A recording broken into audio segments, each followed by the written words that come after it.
بسم اللہ الرحمن الرحیم۔ امیر المومنین علی کرم اللہ وجہ الکریم نے 13 رجب 30 عام الفیل کو بیت اللہ میں ورود فرمایا۔ 3 دن تک اس وقت آنکھ نہ کھولی جب تک حضور صلی اللہ علیہ وآلہ وسلم نے آغوش میں نہ لے لیا۔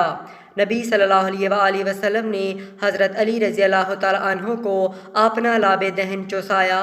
حضرت علی رضی اللہ تعالیٰ عنہ سے پہلے کسی کی خانہ کعبہ میں ولادت نہیں ہوئی، اور یہ وہ فضیلت ہے جو خدا نے ان کے لیے مخصوص فرمائی تاکہ لوگوں پر آپ کی جلالت، عظمت اور مرتبت کو ظاہر کرے اور آپ کے احترام کا اظہار ہو۔ آپ رضی اللہ تعالیٰ عنہ کا نام آپ کے والد حضرت ابو طالب نے اسد رکھا، والدہ نے حیدر، اور سرور کائنات صلی اللہ علیہ وآلہ وسلم نے آپ رضی اللہ تعالیٰ عنہ کا نام علی رکھا۔ ایک دن آپ کی والدہ کہیں کام سے گئی ہوئی تھیں کہ ایک جھولے پر ایک سانپ جا چڑھا۔ حضرت علی رضی اللہ تعالیٰ عنہ نے ہاتھ سے اس کے کلہ کو چیر پھینکا۔ ماں نے دیکھا تو فرمایا کہ میرا فرزند حیدر ہے۔ آپ رضی اللہ تعالیٰ عنہ کی مشہور کنیت ابو الحسن اور ابو تراب ہے۔ مرتضیٰ مشہور ترین لقب ہے۔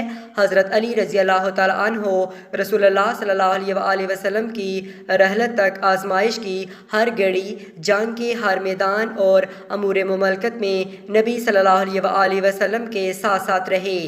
حضرت علی رضی اللہ تعالیٰ عنہ نے عشق رسول صلی اللہ علیہ وآلہ وسلم اپنے والد گرامی حضرت ابو طالب رضی اللہ تعالیٰ عنہ سے ورثے میں پایا۔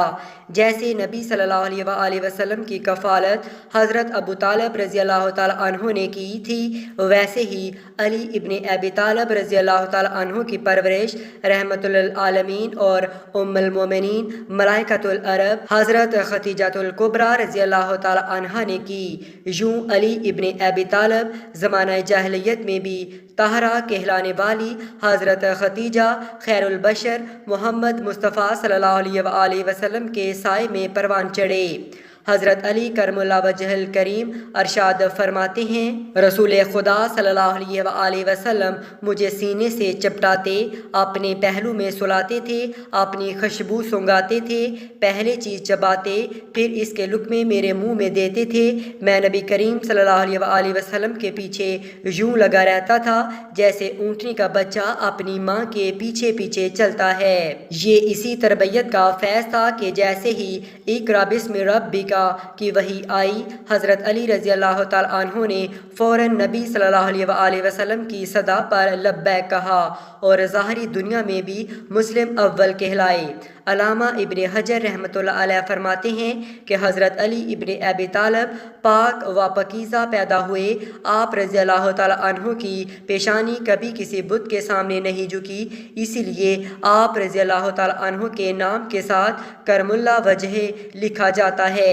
جب نبی کریم صلی اللہ علیہ وآلہ وسلم کو اپنے رشتہ داروں کے لیے علانیہ تبلیغ کا حکم ہوا تو ان حضور صلی اللہ علیہ وآلہ وسلم نے اولاد عبد المطلب کے 40 افراد کو حضرت ابو طالب کے گھر بلوایا اور فرمایا، جو بھی میری اس دعوت کو قبول کرتے ہوئے کار رسالت میں میری مدد کرے گا وہی میرا بھائی، میرا وصی اور وزیر ہوگا۔ یہ سن کر کسی نے جواب نہ دیا تو کمسن حضرت علی رضی اللہ تعالیٰ عنہ کھڑے ہو گئے اور فرمایا، یا رسول اللہ صلی اللہ علیہ وآلہ وسلم، مجھے آپ صلی اللہ علیہ وآلہ وسلم کی دعوت قبول ہے اور میں آپ کی توعید و نصرت کے لیے تیار ہوں۔ ان حضور صلی اللہ علیہ وآلہ وسلم نے فرمایا، علی تم بیٹھ جاؤ۔ حضور صلی اللہ علیہ وآلہ وسلم نے دعوت 3 مرتبہ دہرائی۔ ہر دفعہ حضرت علی رضی اللہ تعالیٰ عنہ کے سوا کوئی کھڑا نہ ہوا۔ نبی کریم صلی اللہ علیہ وآلہ وسلم نے فرمایا، اے علی تم میرے بھائی، وزیر اور وارث ہو۔